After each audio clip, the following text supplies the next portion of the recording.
Hello friends, good evening. Welcome to the Sarokar classes. I am Aditya Pratap Singh. Friend, जैसा कि आप लोगों को पहले से ही पता है, हम लोग इसमें द हिंदू जो न्यूज़पेपर आता है उसका पूरा एनालिसिस करते हैं कि उसमें कौन कौन से पोर्शन हम लोगों को डिस्कस करना है। जो कुछ भी एग्ज़ाम पॉइंट ऑफ व्यू से इम्पॉर्टेंट होता है उसको हम लोग डिस्कस करते हैं। इसके साथ ही हम लोग स्टैटिक पोर्शन भी डिस्कस कर लेते हैं, जो कुछ उससे रिलेटेड होता है उसको। तो इसमें भी हमारा टारगेट यही रहेगा फ्रेंड कि आज के द हिंदू पूरा एनालिसिस करें। उसमें पहले एडिटोरियल सेक्शन देखेंगे कि जो सबसे मोस्ट इम्पॉर्टेंट होता है। उसके बाद फिर हम लोग न्यूज़ एनालिसिस करेंगे, जो उसमें इम्पॉर्टेंट कुछ न्यूज़ आती हैं उनको। उससे पहले फ्रेंड मैं आप लोग को सॉरी बोलना चाहूँगा जो कल की वीडियो नहीं आ पाई थी, क्योंकि कल मैं यूपी से बिलोंग करता हूँ, तो मेरे यहाँ कल इलेक्शन था। तो मैंने अपना वोट भी दिया और लोगों से वोट दिलवाया भी। तो इसलिए एक रिस्पॉन्सिबल सिटीजन होने के नाते मेरी ये ड्यूटी थी, तो मैंने अपनी ड्यूटी निभाई। आई होप आप लोग भी, जब आप लोगों के स्टेट में इलेक्शन पड़ेंगे तो आप लोग भी ऐसा करेंगे। जैसे फ्रेंड, जो कॉरपोरेट सेक्टर होता है उसकी एक रिस्पॉन्सिबिलिटी हम लोग ने पढ़ रखी है, कॉरपोरेट सोशल रिस्पॉन्सिबिलिटी, जिसको हम लोग CSR बोलते हैं। ठीक है। इसका मतलब क्या होता है कि कॉरपोरेट सेक्टर प्रॉफिट तो कमाता है, लेकिन उस प्रॉफिट से उसका कुछ जो सोसाइटी के प्रति उसकी जो कुछ रिस्पॉन्सिबिलिटी है उसको भी निभाए। जिसको अभी हम लोग हेल्थ से रिलेटेड बात किए थे हम लोग कि जो बच्चों में कुछ रेयर डिजीज़ पाई जाती हैं, उसमें CSR का यूज़ करके एक अच्छे मैनर में चला जा सकता है। तो वहाँ पे हमने CSR के बारे में डिस्कस कर रखा था। ठीक है। आई होप आप लोग ने वो वीडियो देखी होगी। तो चलिए फ्रेंड, आज का आर्टिकल डिस्कस करते हैं।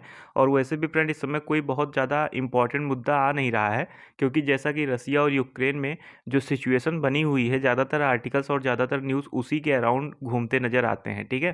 तो इसलिए ज़्यादातर कल का न्यूज़ भी ऐसा ही कुछ था कि कल भी एक तो इलेक्शन थे यूपी में 5th फेज़ में, और एक तो जो रसिया और यूक्रेन का मुद्दा चल रहा है इसके बारे में जो था वो। तो कल का भी आज का भी हम लोग एक पूरा ओवरव्यू ले लेंगे कि आखिर हम लोग कल क्या डिस्कस नहीं किए। तो आखिर सिचुएशन जो इस टाइम पे है वही आप ध्यान दीजिए, पुराना और नया कुछ भी नहीं। पुराना बस सिर्फ आपको इतना जानना है कि रसिया और यूक्रेन के बीच में क्यों ऐसा हो रहा है और क्या सिचुएशन बनी हुई है, बस। तो चलिए ज़्यादा टाइम न लेते हुए आज का मोटिवेशनल कोट देखते हैं, फिर अपने वीडियो पे आगे बढ़ते हैं। फ्रेंड, आज का मोटिवेशनल कोट बहुत ही अच्छा है। इसमें कहा गया है, कामयाबी मुझे मिले या न, ये अलग बात है। ठीक है। कामयाबी मुझे ना मिले ये अलग बात है, पर मैं मेहनत ही ना करूं ये गलत बात है। तो ये फ्रेंड एक अच्छी बात बोली गई है कि मुझे अगर सक्सेस मिलती है, ठीक, या नहीं मिलती है, ये तो एक अलग बात हो गई। ठीक। लेकिन मैं उसके लिए ट्राई ही ना करूं, उसके लिए मैं ट्राई ही ना करूं, ये बहुत ही गलत बात है। तो आप लोग भी अगर जो कुछ सोच रखे हैं उसके बारे में ट्राई करना आपका एक कर्तव्य बनता है, आपकी एक ड्यूटी बनती है। जैसा कि वोट देना आपकी एक ड्यूटी बनती है। ठीक है। तो उसी लिए जब तक आप अपनी ड्यूटी नहीं निभाते हो तब तक आप अपने सक्सेस या फेलियर को डिसाइड कैसे कर सकते हो, वो बात बोली गई है। चलिए आगे बढ़ते हैं, अपना एडिटोरियल का पहले ओवरव्यू लेते हैं, फिर वीडियो आगे बढ़ाएंगे। ठीक है। फ्रेंड, आज जो है ये आर्टिकल, ये आर्टिकल और ये आर्टिकल पूरा वही मुद्दा बना हुआ है। इसको पूरा एक एक साथ कंप्राइज करके डिस्कस कर लेंगे। ये फ्रेंड आज एक डे है जिसको हम लोग क्या बोलते हैं, नेशनल साइंस डे। ठीक। ये क्यों मनाया जाता है, क्या इसका एम है, और मतलब जिस इफ़ेक्ट के लिए मनाया जाता है उसको भी सबसे लास्ट में डिस्कस कर लेंगे हम लोग बहुत ही अच्छे तरीके से, ताकि कोई आपसे पूछे तो आप लोग बता पाएँ। ये वाला एक यूपी के इलेक्शन, जैसा कि मैंने आपको बताया, उसके बारे में है, तो इसको डिस्कस नहीं करेंगे। ये भी एक पर्टिकुलर स्टेट के बारे में है, इसको भी डिस्कस नहीं करेंगे। ये वाला आर्टिकल बहुत ही अच्छा आर्टिकल आया है फ्रेंड। ठीक है। No means single use plastic के बारे में, तो इसको भी हम लोग डिस्कस करेंगे। तो चलिए आगे बढ़ते हैं फ्रेंड। इस वाले आर्टिकल में हम अभी आगे जब न्यूज़ सेक्शन के साथ ही डिस्कस करेंगे ये तीनों आर्टिकल्स, तो वहाँ पे भी आपको ये वाला आर्टिकल भी बता दिया जाएगा।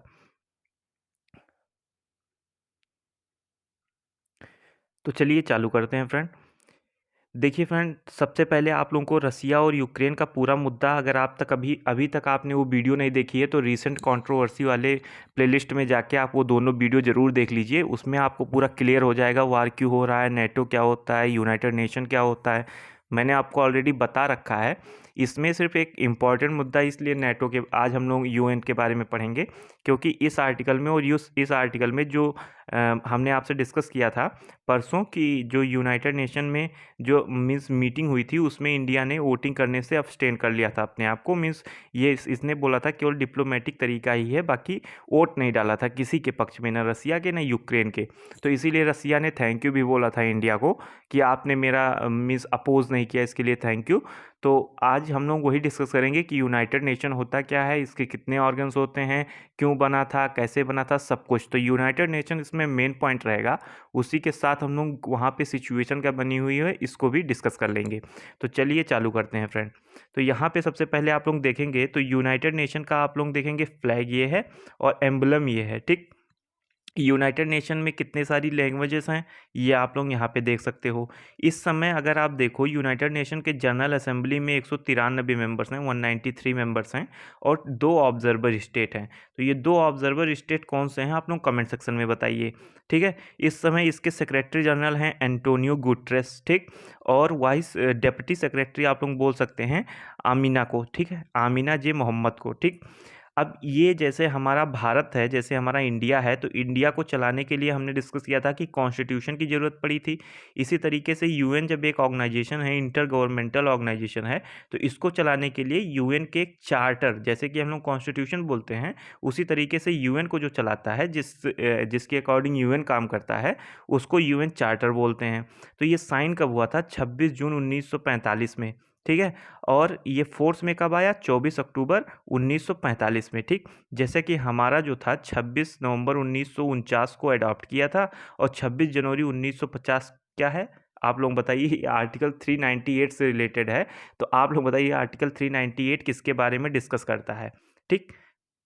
अब हम लोग देखेंगे कि यूनाइटेड नेशन आखिर होता क्या है, यूनाइटेड नेशन कैसे आया। मैंने आपसे पहले भी डिस्कस कर रखा है कि जब पहला वर्ल्ड वार हुआ 1914 से 1918 तक, तो 1919 में एक ऑर्गेनाइजेशन आया जिसको हम लोग ने बोला लीग ऑफ नेशन।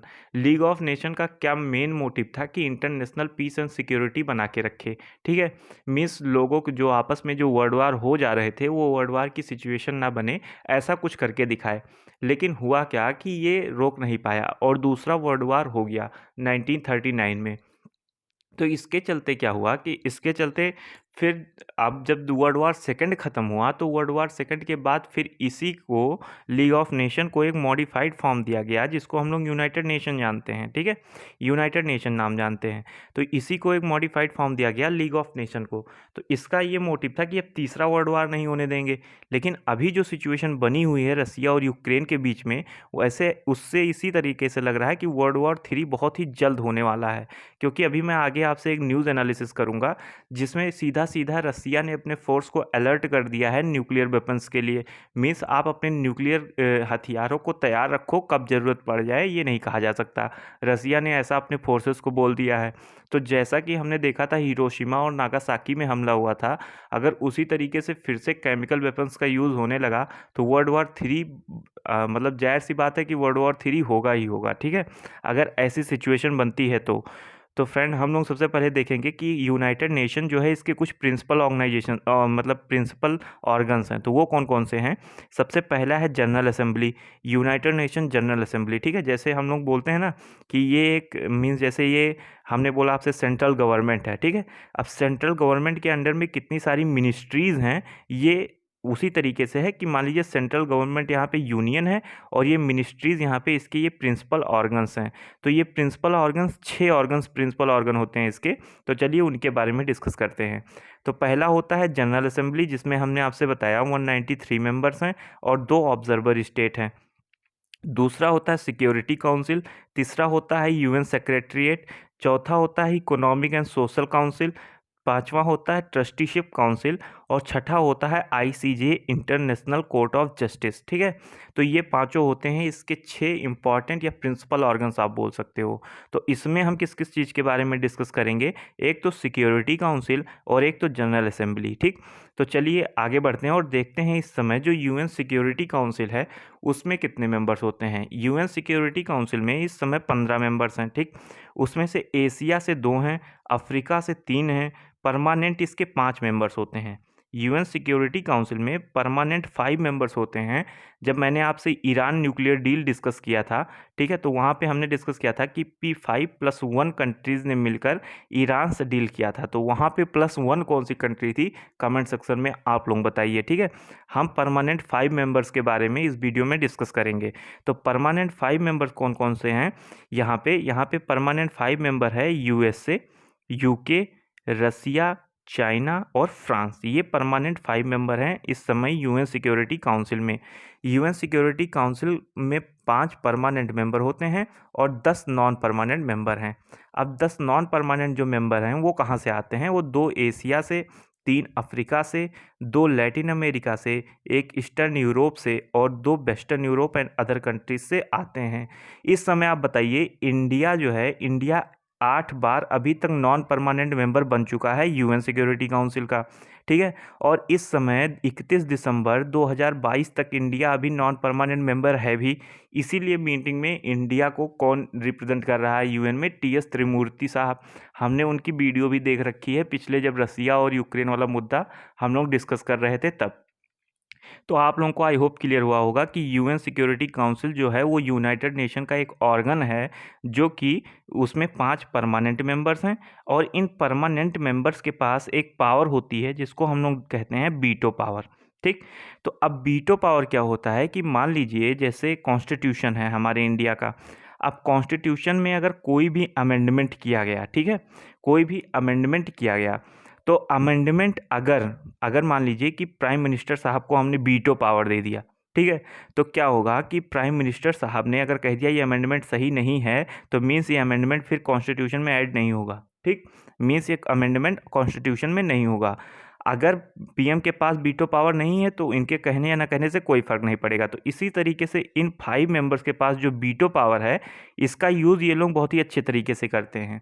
जैसे अभी जब रसिया और यूक्रेन के बीच में जो मुद्दा चल रहा है, उससे रिलेटेड जब यूएस और यूरोपियन यूनियन मिलकर जब एक रेजोल्यूशन लाए, ठीक है, एक रेजोल्यूशन लाए, तो उस रेजोल्यूशन का यहाँ पे किसी मतलब जैसे अभी नॉन परमानेंट मेंबर्स थे, तो ये लोग तो उसमें से कौन कौन अब्सटेन हो गया वोटिंग करने से? हमने आपसे बताया इंडिया तो अब्सटेन ही हो गया, उसमें से चाइना और यूएई भी अब्सटेन कर लिए अपने आप को वोटिंग करने से। तो 3 लोग तो वोटिंग ही नहीं किए इसके खिलाफ, ठीक। और अगर वैसे भी ये रेजोल्यूशन पास नहीं हो सकता था, क्यों नहीं पास हो सकता था? क्योंकि इसमें से जो रसिया है, रसिया इस पे वीटो लगा देता। तो अगर इन 5 में से एक ने भी किसी भी चीज़ पे वीटो लगा दिया तो वो चीज़ पास नहीं होगी, ठीक। तो इस तरीके से आप बोल सकते हो। इसीलिए पाकिस्तान को फ़ायदा मिलता है चाइना से। चाइना बोल देता है कि मैं वीटो लगा रहा हूँ। अभी इंडिया इसी के लिए लड़ रहा है कि हमको यूएन सिक्योरिटी काउंसिल में वीटो पावर मिल जाए, मीन्स परमानेंट मेंबरशिप मिल जाए। लेकिन अभी तक परमानेंट मेंबरशिप मिली नहीं है इंडिया को, ठीक है। तो अब इस तरीके से ये वीटो पावर की बात यूएन चार्टर में, जैसा कि मैंने आपको बताया, चार्टर के थ्रू ही यूएन काम करता है, तो उसमें आर्टिकल 27 में बात की गई है वीटो पावर के बारे में। इतना आई होप आप लोगों को क्लियर हुआ होगा। तो चलिए आगे बढ़ते हैं और इसमें देखते हैं फ्रेंड, सबसे ज़्यादा बार कौन यूनाइटेड नेशन का नॉन परमानेंट मेंबर बना है? तो जापान, उसके बाद ब्राज़ील, उसके बाद अर्जेंटीना, उसके बाद इंडिया। जैसा कि मैंने आपको बताया था 8 बार बन चुका है, ठीक है। तो आई होप ये आप लोगों को क्लियर हुआ होगा मुद्दा पूरा। अब हम लोग डिस्कस क्या करेंगे? अब हम लोग डिस्कस करेंगे कि मुद्दा चल क्या रहा है, न्यूज़ में क्यों है, ठीक। तो अब आप लोगों से डिस्कस कर रहे हैं मुद्दा क्यों चल रहा है। तो अभी मैंने आपसे बताया रसिया और यूक्रेन के बीच में जो अभी कॉन्फ्लिक्ट चल रही है, उसी के रिगार्डिंग यूएस और इसके यूरोपियन यूनियन एलाइज ने एक रेजोल्यूशन लाया जिसका एक नंबर है 8897 करके, आर्टिकल में दे रखा था फ्रेंड, ये आपको रटने की ज़रूरत नहीं है।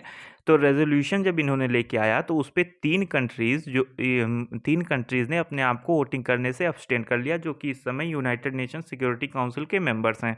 उसमें से एक तो हुआ हमारा भारत, एक हुआ चाइना, एक हुआ यूएई, ठीक।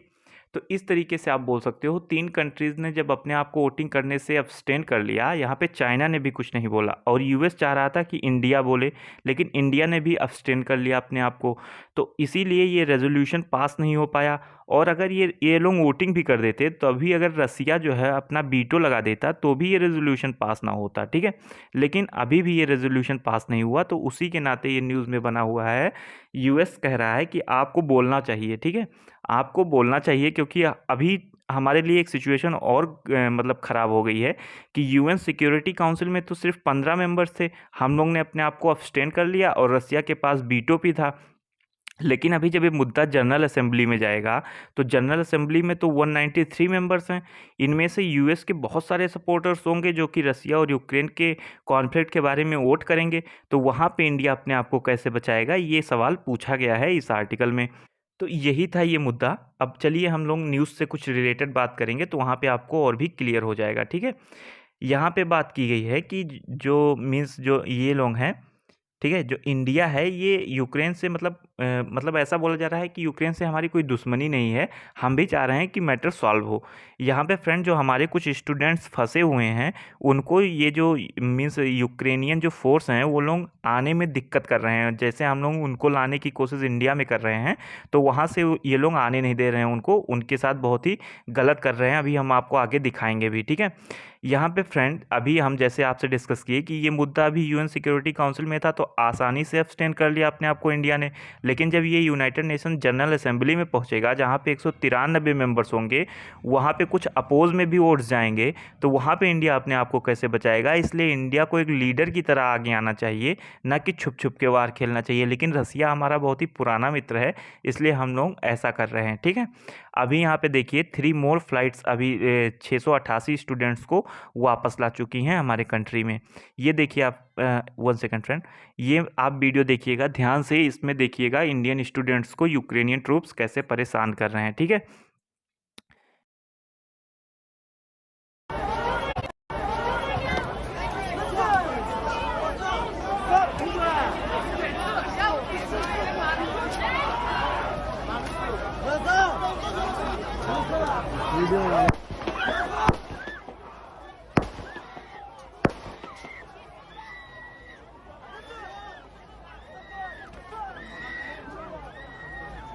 देख यार कैसे मार रहे लड़कियों को।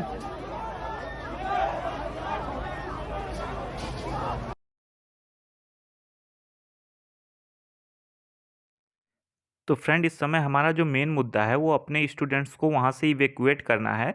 तो इसी के बारे में वीडियो भी थी और कुछ स्टूडेंट्स ने रिक्वेस्ट भी किया था। हालांकि बहुत सारे स्टूडेंट्स को हम लोग वापस ला चुके हैं इंडिया में और हमारे मिनिस्टर साहब उनसे एयरपोर्ट पे बात भी की उन्होंने। इसके बारे में भी एक आर्टिकल है, वो हम आर्टिकल अभी आपको पीछे ले जाके डिस्कस करेंगे। तो यहाँ पे देखिए मैंने जैसा कि आपसे पहले ही बात की, यहाँ पे यूएस के जो रिप्रेजेंटेटिव हैं उनके द्वारा बताया गया है कि रसिया ने क्या किया है। रसिया के प्रेसिडेंट व्लादिमीर पुतिन साहब ने रसिया के न्यूक्लियर फोर्सेस को हाई अलर्ट पे रखा है, ठीक है। Even though he is invading a country with no nuclear weapon, ठीक। अभी तक तो नहीं किया है लेकिन अभी हाई अलर्ट पे रखा है, तो कुछ भी हो सकता है, सिचुएशन इतनी ख़राब बनी हुई है। अब हम लोग आगे बढ़ेंगे और सबसे पहले वाले आर्टिकल पे जाके डिस्कस करेंगे जो मैंने एक आर्टिकल आपसे छोड़ दिया था। ये दोनों आर्टिकल फ्रेंड इसी के बारे में है, यूएन सिक्योरिटी काउंसिल के बारे में, जो इंडिया वोटिंग नहीं किया है उसी के बारे में। तो राइटर बोल रहे हैं इंडिया को एक लीडर की तरह अपनी बोल्ड आवाज़ में बोलना चाहिए, चाहे किसी के पक्ष में हो या चाहे किसी के विपक्ष में हो। तो इस तरीके से हम लोगों को अभी जैसे यूएन सिक्योरिटी काउंसिल में तो अब्सटेन करके बच गए, अब जनरल असेंबली में बहुत सारी आवाज़ें उठेंगी, 193 कंट्रीज रिप्रेजेंट करेंगी, तो वहाँ पे क्या होगा ऐसा यहाँ पे बताया गया है, ठीक है। और इस वाले आर्टिकल में फ्रेंड, इस वाले आर्टिकल में जैसा कि अभी जो वहाँ पे हमारे सारे स्टूडेंट्स थे यूक्रेन में, तो हमारे यहाँ एक लिस्ट बनी, उसमें पूछा जा रहा है कि आखिर ये स्टूडेंट वहाँ पे करने क्या गए थे। तो उसमें से ज़्यादातर स्टूडेंट्स यहाँ पे मेडिकल की पढ़ाई करने गए थे, ठीक है। यहाँ पे मेडिकल की तैयारी करने गए थे क्योंकि हमारे यहाँ उतनी ज़्यादा फैकल्टी नहीं है, उतनी ज़्यादा इंस्टीट्यूट्स नहीं हैं। तो उसी के बारे में प्राइम मिनिस्टर साहब बोल रहे हैं कि हमारे यहाँ अब खुद इंडिया जो है अब अच्छे से अच्छा यूनिवर्सिटी, अच्छे से अच्छा एजुकेशनल इंस्टीट्यूशन प्रोवाइड कराया जाएगा, ताकि बच्चे हमारे ही कंट्री में, जैसा कि आपने कोविड के टाइम पे देखा होगा, जो योगी साहब थे यूपी के सीएम थे, उन्होंने जब कोटा से बच्चों को वापस मंगाया था यूपी में, तो उन्होंने भी कहा था अब हम ऐसी तैयारी कराएंगे जिससे कि बच्चों को बाहर जाने की ज़रूरत ही नहीं पड़ेगी। फिर उन्होंने चलाया Abhyudaya program. Abhyudaya program friend सभी ने लॉगिन कर रखा था, लेकिन उसमें अभी फ़िलहाल उतनी अच्छी चीज़ें नहीं चल रही हैं जितना अच्छे से उसको उन्होंने बताया था कि चलाया जाएगा। फ़िलहाल के टाइम पे अभी भी बच्चे बाहर जा रहे हैं पढ़ने के लिए, क्योंकि यूपी में उतनी ज़्यादा मींस एजुकेशन मतलब एजुकेशन इंस्टीट्यूशन में उतनी ज़्यादा फैकल्टी वगैरह प्रोवाइड नहीं कराई जा रही, उतनी ज़्यादा फैसिलिटीज़ नहीं हैं जितनी होनी चाहिए उस प्रॉपर तैयारी के लिए, ठीक है। तो उसी तरीके से मोदी साहब ने अब कहा है कि मेडिकल की तैयारी यहाँ पे ही कराई जाएगी, और हमारा मुद्दा ये नहीं रहेगा कि केवल ज़्यादा से ज़्यादा इंस्टीट्यूशन खोल दिए और भरमार हो गई इंस्टीट्यूशन की, लेकिन उसमें पढ़ाई ही नहीं हो रही है, ठीक है। इसके लिए हम गवर्नमेंट को और प्राइवेट को एक साथ लेके चलेंगे, ठीक है। जैसे पीपीपी मॉडल आपने पढ़ा होगा ना, पब्लिक प्राइवेट पार्टनरशिप, तो उस मॉडल को हम लोग आगे लेके चलेंगे, और इसी में हम लोग अच्छे से मतलब पूरा डेवलप करेंगे, और यहीं पे बच्चों को ऐसा कुछ प्रोवाइड कराएंगे ताकि हमारे बच्चे हमारे यहाँ ही एजुकेशन ले सकें और हमारे यहाँ ही उनका सिलेक्शन भी हो पाए, ठीक। जैसा कि फ्रेंड अभी बहुत ज़्यादा कंपटीशन है, इसलिए बच्चे बाहर भाग जाते हैं, ताकि उनको जब वो इंडिया में आए तो उनको ऐसा माना जाए कि भाई बाहर से पढ़ के आया बच्चा तो कुछ ना कुछ टैलेंटेड होगा। फ्रेंड अभी भी सोसाइटी में ये मेंटेलिटी है हमारे यहाँ के लोगों में कि लोग अगर मतलब जैसे आप अगर हायर इंस्टीट्यूट से पढ़े हो तो लोग आपको ज़्यादा एजुकेटेड मानते हैं, अगर वहीं कोई बच्चा गांव से पढ़ा है तो उसको, हालांकि कुछ डिफरेंस तो होता ही है लेकिन उतना ज़्यादा नहीं होता। जो बच्चा मेहनत करता है वो पढ़ता है हर जगह से, ठीक है। तो यही इसके बारे में डिस्कस था, तो मैंने आपसे डिस्कस कर लिया।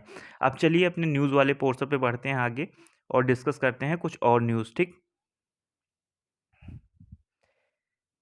पहले अपना आर्टिकल डिस्कस कर लेते हैं फ्रेंड, एक और ये वाला आर्टिकल डिस्कस कर लेते हैं फ्रेंड, तब फिर हम लोग आगे बढ़ेंगे, ठीक है। यहाँ पे Ukraine agrees to meet Russia for talk on Belarusian border. Belarus के बॉर्डर पर यूक्रेन जो है वो एग्री हो गया है रसिया से बात करने के लिए। एक हमने फ्रेंड ट्वीट देखा था, उसमें बहुत ही अच्छी बात लिखी थी कि अगर रसिया स्टॉप होता है, ठीक है, अगर रसिया स्टॉप होता है वार करने से तो यूक्रेन बच जाएगा, ठीक है। अगर यूक्रेन अपने आप को रोकता है वार करने से तो फिर पूरा कब्जा रसिया का यूक्रेन पे हो जाएगा। ये बहुत ही अच्छी बात मुझे लगी कि अगर यूक्रेन रुक जाता है तो रसिया पूरा कब्जा कर लेगा, लेकिन अगर रसिया रुक जाता है तो यूक्रेन बच सकता है, ठीक।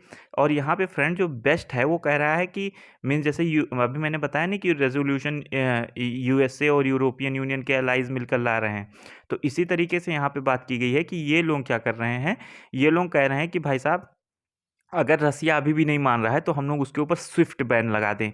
अब सबसे बड़ा सवाल आपके मन में उठा होगा स्विफ्ट क्या होता है, तो इसी न्यूज़पेपर में इसका आंसर भी दे रखा है कि स्विफ्ट क्या होता है। तो चलिए डिस्कस करते हैं। स्विफ्ट होता है सोसाइटी फॉर वर्ल्ड वाइड, ठीक है, इंटर बैंक फाइनेंशियल टेलीकम्युनिकेशन।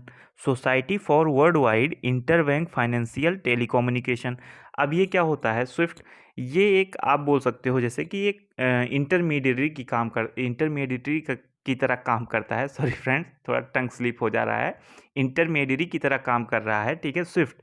ये इसका काम क्या होता है कि इसमें एक बहुत ही अच्छा एग्जाम्पल दे रखा है कि मान लीजिए कि आप न्यूयॉर्क में हो, ठीक है, आप न्यूयॉर्क में हो और आपके पास न्यूयॉर्क में सिटी बैंक में आपका अकाउंट है, ठीक, बैंक अकाउंट आपका सिटी बैंक में है, लेकिन आप किसी को पैसा भेजना चाह रहे हो मान लीजिए इंडिया में, ठीक है, इंडिया में आप पैसा भेजना चाह रहे हो लेकिन सिटी बैंक के थ्रू नहीं भेजना चाह रहे हो, आपका एक अकाउंट और है, वो है लंदन में, ठीक है, स्विस बैंक में, ठीक। अब ये देखिए आप, ये सिचुएशन समझ में आई आपको, जैसे पहले न्यूयॉर्क में आप हो, आपके पास सिटी बैंक में खाता है न्यूयॉर्क में, लेकिन आपके पास एक खाता और है, एक अकाउंट और है जो कि लंदन में है स्विस बैंक में। आप इस सिटी बैंक से पैसा ना भेजकर लंदन वाले बैंक से स्विस बैंक से भेजना चाहते हो, तो आप क्या करोगे, आप पहले स्विफ्ट को, ठीक है, आपको स्विफ्ट क्या करता है, एक 8 नंबर का एक कोड देता है, ठीक है।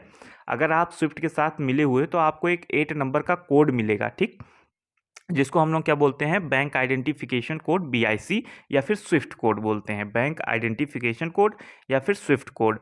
तो वो मिलेगा 8 डिजिट का, ठीक। जैसे OTP आता है तो 8 डिजिट का कोड आप स्विफ्ट को भेजोगे और अपने इस स्विस वाले बैंक का अकाउंट नंबर भेजोगे और बोलोगे कि इस खाते से पैसा हमको यहाँ पे ट्रांसफ़र करना है इंडिया में। तो स्विफ्ट क्या करेगा, स्विफ्ट आपका ये पैसा जो आपके इस वाले खाते में है, ठीक है, जो आपके स्विस वाले खाते में है, इसको स्विफ्ट ट्रांसफ़र कर देगा इंडिया में। तो इस तरीके से आसानी से, कितना आसानी से ये काम कर दे रहा है स्विफ्ट, ठीक। तो अगर ये स्विफ्ट नहीं होगा तो फिर क्या होगा, जो इन्वेस्टर्स हैं, जो इन्वेस्टर्स बाहर से इन्वेस्ट करने आते हैं अपनी कंट्री में या दूसरी कंट्री में, वो लोग इन्वेस्ट नहीं करेंगे क्योंकि उनको ये आसान तरीका नहीं मिलेगा ना इन्वेस्ट करने का, मतलब ट्रांसफ़र करने का फंड। और बड़े बड़े बिजनेसमैन होते हैं फ्रेंड, तो तो वो इन्वेस्ट ही नहीं करेंगे आपके कंट्री में। जैसे मान लीजिए रसिया में अगर स्विफ्ट को बैन कर दिया गया, स्विफ्ट का फ़ायदा वो नहीं उठा पाएगा, तो रसिया को क्या नुकसान होगा? इन्वेस्टर्स यहाँ पे इन्वेस्ट नहीं करेंगे, क्योंकि उनके पास तो कई जगह पे अकाउंट होता है, तो वो इतनी आसानी से ट्रांसफ़र ही नहीं कर पाएंगे, ठीक है। तो इससे क्या होगा, क्योंकि अभी तक जो है 11,000 बैंकिंग लगभग जो है सिक्योरिटीज़ इसके साथ, और 200 कंट्रीज़ मीन्स अभी आपसे मैंने आपसे डिस्कस किया 193 कंट्रीज़ ही जनरल असेंबली में हैं यूएन के, ठीक। और 200 कंट्रीज़ से भी ज़्यादा इसके साथ जुड़ी हुई हैं कंट्रीज़। तो आप सोच सकते हो कितना फेमस ये है, ठीक है, बैंकिंग सिस्टम है। तो आप अगर बैंकिंग की तैयारी कर रहे हो तो बहुत ही मोस्ट इम्पॉर्टेंट हो जाता है ये, ठीक। हालांकि रटना नहीं है आपको, लेकिन तब भी जानकारी होनी चाहिए कि ये बीआईसी क्या होता है, स्विफ्ट कोड क्या होता है और कैसे ये काम करता है, ठीक है। अभी तक फ्रेंड क्या हुआ है, अभी तक ईरान को इससे मीन्स कुछ कंट्रीज़ ने ईरान को इससे बैन किया था कि आप स्विफ्ट का यूज़ नहीं कर सकते, और ईरान की हालत बहुत ही खस्ता हो गई थी, ठीक है। तो अभी इसी तरीके से अगर रसिया को भी इससे रोक दिया गया इसका यूज़ करने से, तो रसिया भी कुछ ना कुछ उसको भी दिक्कतें आएंगी। तो इसी के बारे में था ये न्यूज़, ठीक। अब चलिए हम अपने आगे बढ़ते हैं और इस वाले आर्टिकल पे आते हैं जो कि most important single use plastic के बारे में है, ठीक है। फ्रेंड जब मैं इलाहाबाद में तैयारी करता था तो क्या हुआ कि वहाँ पे मतलब एक न्यूज़ आया कि कल से सारे प्लास्टिक बैन। 2 दिनों तक पूरे मार्केट में कहीं भी प्लास्टिक नहीं मिला, कहीं भी पॉलीथीन नहीं मिली, ठीक है।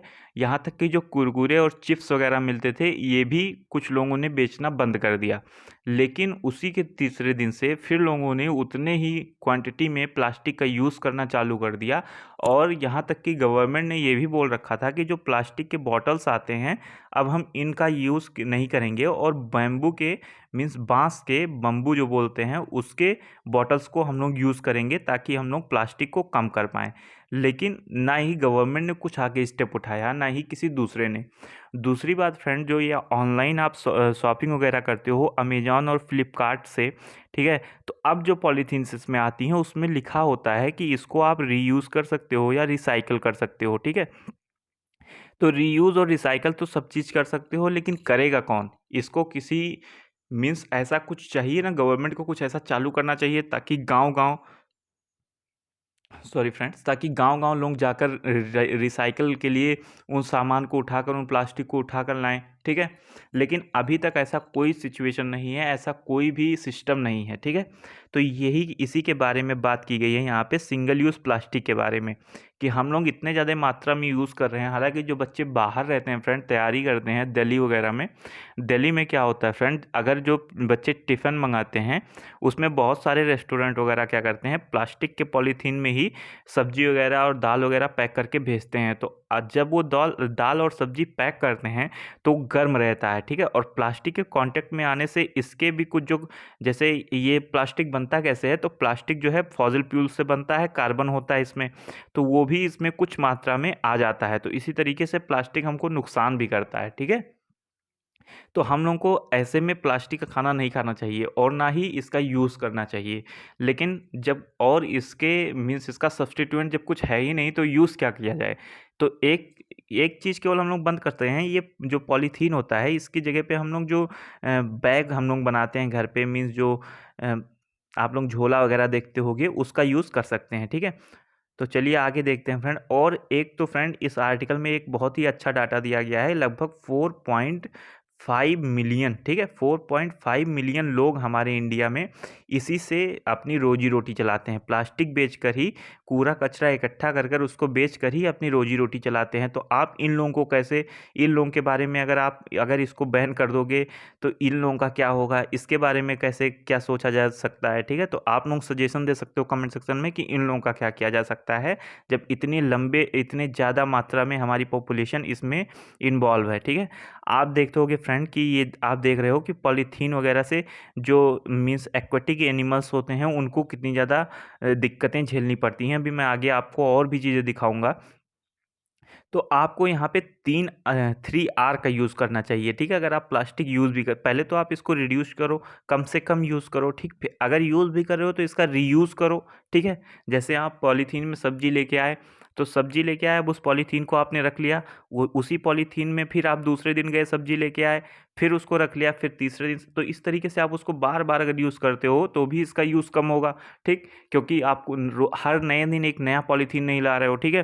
तो इस तरीके से आप इसको रीयूज़ कर सकते हो, और इसके बारे में आप मतलब सोच भी सकते हो कि भाई साहब रिसाइकल वगैरह भी कर सकते हो, ठीक है। तो ये था। अब देखिए फ्रेंड, क्या आप सबसे इम्पॉर्टेंट मुद्दा क्या होता है कि जब आपने प्लास्टिक डाल दिया, प्लास्टिक आपने फेंक दिया मान लीजिए ओशन में, ठीक, अब ये प्लास्टिक माइक्रो प्लास्टिक में चेंज हो जाता है कुछ फोर्सेस की वजह से, कुछ कारणों की वजह से, कुछ इन्वायरमेंटल कॉज होते हैं और कुछ मैन मेड कॉज होते हैं, ठीक है। उनकी वजह से छोटे छोटे पार्टिकल्स या छोटे छोटे प्लास्टिक्स में, जिसको हम लोग माइक्रो प्लास्टिक्स बोलते हैं, उसमें ये टूट जाता है, ठीक है। अब ये फिश वगैरह खाती हैं, फिर उनको जब हम खाते हैं तो हमारे अंदर चला आता है। इस तरीके से प्लास्टिक हमको कितना ज़्यादा मात्रा में नुकसान कर रहा है, आप लोग सोच सकते हो। यहाँ पे भी आप लोग देख रहे हो, आप लोगों ने प्लास्टिक छोड़ा, प्लास्टिक ये है सनलाइट की वजह से फ्रेगमेंटेड हुआ, ठीक, और ये माइक्रो प्लास्टिक में बदल गया। अब इसको फिश ने खा लिया, ठीक है, अब फिश को फिर किसी बर्ड ने खा लिया, अब आपने बर्ड को खा लिया या फिश को खा लिया, तो दोनों से आपको नुकसान हुआ। तो इस तरीके से प्लास्टिक हमको कितना नुकसान कर रहा है इसके बारे में बताया गया है। आप लोग देख रहे होंगे, ये चिड़िया है फ्रेंड, इसके पेट में से मरने के बाद इतना ज़्यादा प्लास्टिक निकला, ठीक है। इस जानवर की ज़िंदगी देख रहे हो, ये जाल ने बेकार करके रख दी है।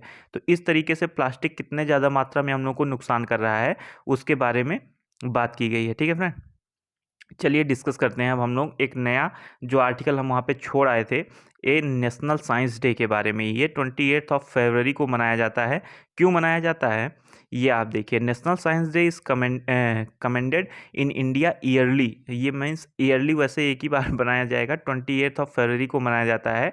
ये क्या एक याद दिलाता है, रमन इफेक्ट, जो कि सीबी रमन जी के द्वारा दिया गया था, ठीक है। उसी को मतलब रिमेंबर करने के लिए मनाया जाता है। रमन इफेक्ट क्या होता है, रमन इफेक्ट में सीबी रमन जी ने बताया था कि जो लाइट होती है उसका वेवलेंथ चेंज हो जाता है जब वो मॉलिक्यूल्स से डिफ्लेक्ट होती है, ठीक है। जैसे आप लोग ने इस इंस्ट्रूमेंट का नाम तो सुना ही होगा, छोटी क्लासेस में प्रिज्म बोलते हैं। इसमें जब आप वाइट लाइट छोड़ोगे फिर ये रेडिएट करके 7 कलर्स में लाइट को रेडिएट करेगा। तो लाइट रेडिएट कैसे होती है, मॉलिक्यूल्स की वजह से। तो वही इनके द्वारा बताया गया था, जिसकी वजह से 1928 में इनको नोबेल प्राइज़ भी दिया गया था, ठीक है। तो ये था पूरा साइंस डे के बारे में, ठीक है फ्रेंड। ये जो प्लास्टिक वाला है सिर्फ इसी के बारे में नहीं है कि केवल प्लास्टिक का ही हम लोग यूज़ करते हैं। जो एक हम लोग अभी रिसेंट में एक आर्टिकल भी आया था फ्रेंड कि मीन्स जो हमारा जो इलेक्ट्रिक वेस्ट है, ठीक है, ई वेस्ट जिसको हम लोग बोलते हैं, जैसे कि हम लोग का मोबाइल फ़ोन वगैरह ख़राब हो गया, लैपटॉप वगैरह ख़राब हो गया, तो उसको हम लोग फेंक देते हैं। तो इस तरीके से ये हमारा ई वेस्ट हो जाता है। तो दिल्ली में पहला ई वेस्ट पार्क बनाया जा रहा है, ऐसा आप लोग याद रख सकते हो, ठीक।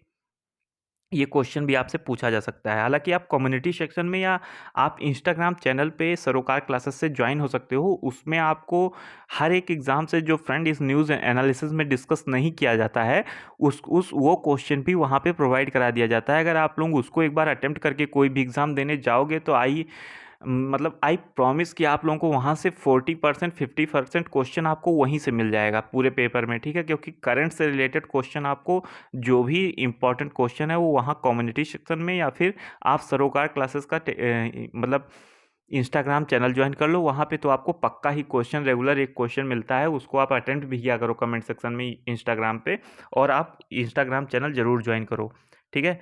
यहाँ पे फ्रेंड जो मॉडल प्रोग्राम फॉर दिल्ली था, दो जिसको हम लोग 2041 तक मतलब अचीव करने की बात कर रहे थे, उसमें बताया गया है कि 6 मंथ और डिले होगा। इसमें हम लोग ने बहुत सारी चीज़ों के बारे में डिस्कस किया है कि जैसे जो स्लम है उनका रिहेबिलिटेशन होगा, ठीक है, किस तरीके से हम लोग को कौन सी चीज़ें यूज़ करनी है, उन सब चीज़ों के बारे में। तो उसी के बारे में ये है। अब जब आगे ये न्यूज़ आएगा तो हम लोग इसको डिटेल में एनालिसिस करेंगे, ठीक है, अदरवाइज़ वीडियो बहुत ही लेंदी हो जाएगी। ये फ्रेंड जो है हमारा defence research and development organisation, इसके बारे में है। जो फ्रांस है उसके साथ अभी हम लोग एक डील कर रहे हैं, उसमें हम लोग 125 KN इंजन जो है उसको इंडिजिनस मतलब बनाने की बात कर रहे हैं। पहले हम लोग क्या होता था फ्रेंड कि खरीद के ले आते थे और यूज़ करते थे, लेकिन अब हम लोग का ज़्यादा से ज़्यादा फोकस किस चीज़ पे रहता है कि भाई साहब आप हमारे यहाँ आओ, आपको हम सारी सुविधा प्रोवाइड करा रहे हैं और आप यहीं पे बनाओ और यहीं पे बेचो। तो उससे हमारे यहाँ के जो लोग होंगे वो उनको एक तो एम्प्लॉयमेंट मिलेगा और दूसरी चीज़ हमारे यहाँ के लोग सीख भी पाएंगे ताकि हम लोग फ्यूचर में इसको खुद बना सकें। ठीक है, ये था। ये फ्रेंड 8 फिशरमैन को फिर से श्रीलंकन नेवी द्वारा पकड़ लिया गया है। तो अगर आपको अभी तक ये मुद्दा क्लियर नहीं हुआ है तो आप रिसेंट कंट्रोवर्सी वाले प्लेलिस्ट में जाकर ये वीडियो देख लीजिएगा कि आखिर श्रीलंका हमारे फिशरमैन्स को पकड़ क्यों लेता है। एक बार देख के पूरा मुद्दा खत्म कर दीजिए, क्योंकि बार बार ये न्यूज़ में आ रहा है, किसी दिन 22 पकड़ रहे हैं, किसी दिन 12 पकड़ रहे हैं, किसी दिन 8 पकड़ रहे हैं। तो एक बार ही देख लीजिए, पूरा मुद्दा क्लियर हो जाएगा क्यों पकड़ रहे हैं। ठीक है, और सब तो हमने डिस्कस ही कर लिया। आई होप आपको वीडियो अच्छी लगी होगी। अगर अभी तक आपने हमारे चैनल को सब्सक्राइब नहीं किया है तो do like share and subscribe और यूट्यूब चैनल। जय हिंद, जय भारत।